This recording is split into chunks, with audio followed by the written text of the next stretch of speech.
Alright, so here is how you can pick up your actual stitches.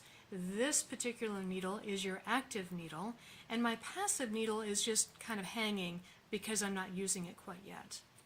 I'm picking up stitches, and you can see how some of them look very large and some look very small.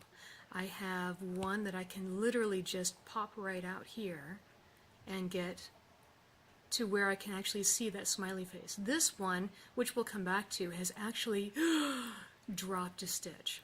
But you can see very nicely how the stitch itself has a front, and then the back is actually kind of hard to see.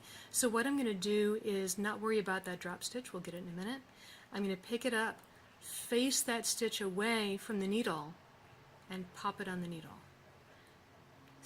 Here's the next stitch, again very small, but I know that I can pick it up, turn it away, and pop it back on the needle.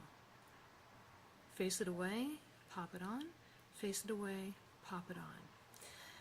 If you choose to twist your stitches, which is actually a really nice way of tightening things up,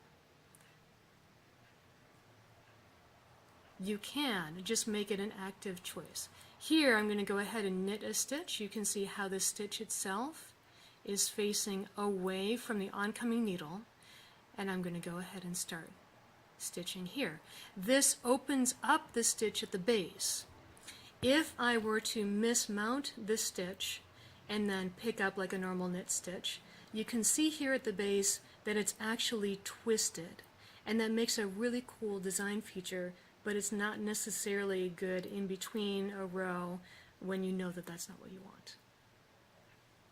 The way that you take care of that is you simply take it off of one needle, slip it around, and then you can go ahead and either twist it back or forward, put it back on your passive needle, so you can then go ahead and start knitting. I'll do that again. So here it is mismounted, because sometimes just getting the stitches on your needle is the way to go, but it's twisted, and I can feel that there's something going on. It's just not nearly as responsive as other stitches. So I'm going to take it off the needle, put it back on like this, and you'll see that because this is a fairly thick yarn, it might be difficult for me to get all those strands, but I want to make sure that they're all facing the right way, and sometimes I do just bring it back and forth around the needles enough until I know that I'm not splitting that stitch.